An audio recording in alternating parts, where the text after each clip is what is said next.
Tucked away in that letter from Paul to the Corinthian church is a message really for all time when he calls the church, people of the church, family of Christ, to be ambassadors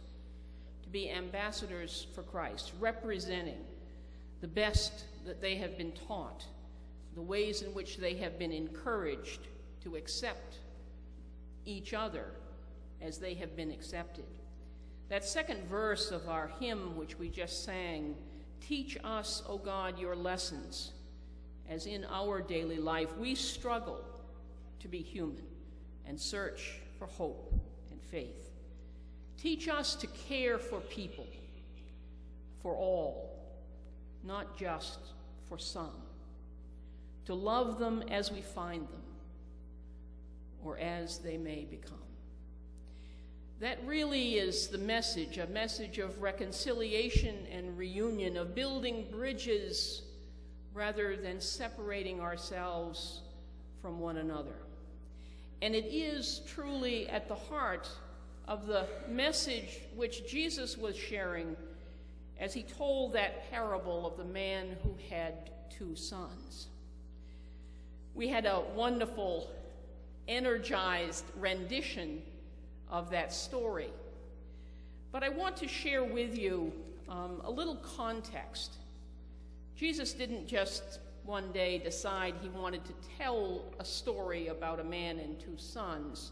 He was telling it out of response to a concern that had been expressed to him and to his disciples by the religious leadership of his day. They were deeply concerned, a little angry and annoyed, that Jesus seemed to be flaunting every expected rule about how one conducts oneself as a religious leader. For you see, the text in Luke 15 tells us, "Now all the tax collectors and sinners were coming near to listen to him. And the Pharisees and scribes were grumbling and saying, 'This fellow welcomes sinners and eats with them.'" It is in that context that Jesus told three parables, one about a lost sheep and the shepherd who left the 99 who was safe and went in search of the one who was lost. The woman who had a headdress with 10 coins, and one of the coins became lost, and she turned her house upside down until she was able to find the coin that was lost, and then invited the whole community to rejoice and celebrate with her.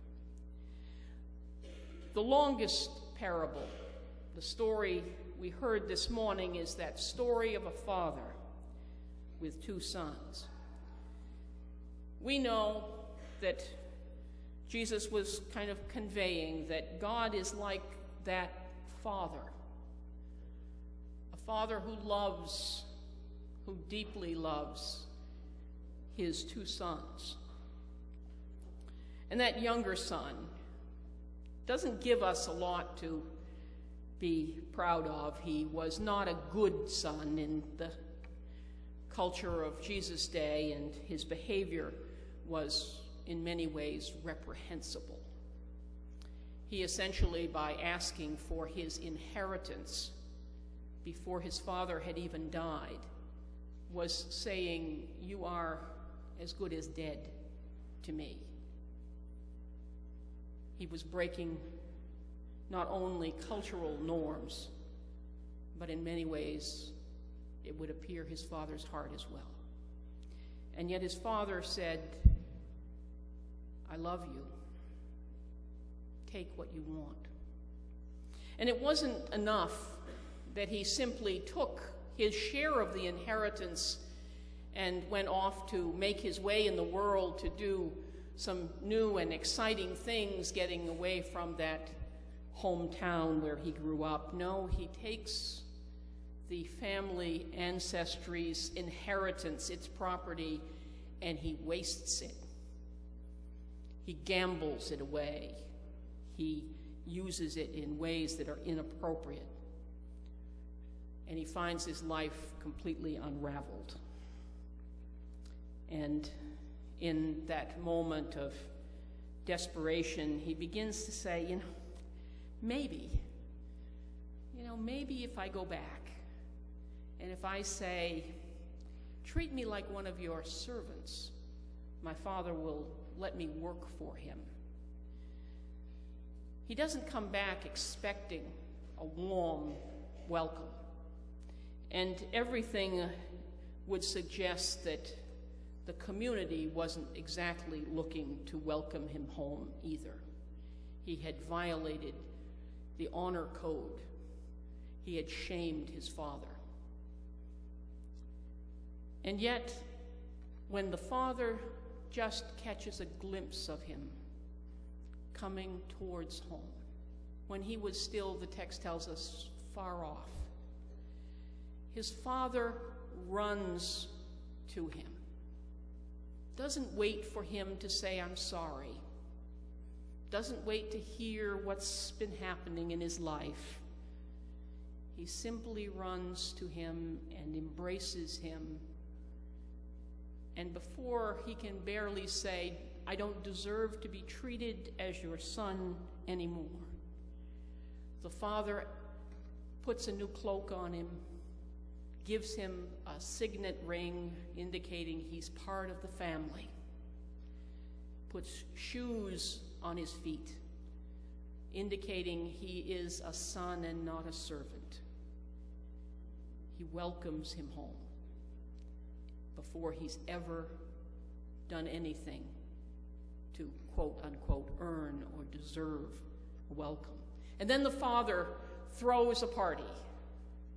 When he prepares a fatted calf, well, that's not a family celebration, that's a community celebration. Everyone is invited, because it is important, Father, that it isn't just, a quiet, private moment, but he wants his son to be restored to the community as well. It's about reconciliation and reunion and caring for one another. The older son doesn't quite understand, but the father's love shines through even his misunderstanding of what the purpose is, as Jesus' love and call shines through even the Pharisees and scribes and leaders of his time's misunderstanding of why he hangs out with tax collectors, sinners, and people who've let their lives get out of control.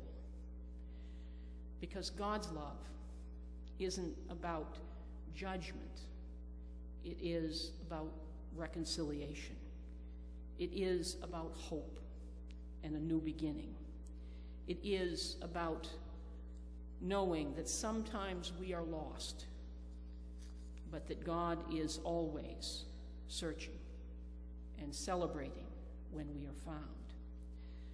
That wonderful piece that Katie sang for us, Angels Among Us, it is a reminder that there are people who are those kind of ambassadors, those individuals who also help us when times are dark and the way is not clear. As the words to the song say, I believe there are angels among us, sent down to us from somewhere up above. They come to you and me in our darkest hours to show us how to live, to teach us how to give, to guide us with the light of love. I think that's really what is echoed through these scriptures, that God is calling us to be ambassadors, to be angels, to recognize the angels in our midst, but oftentimes to also be those angels for someone else. Like many of you, I have read and watched and listened to the coverage coming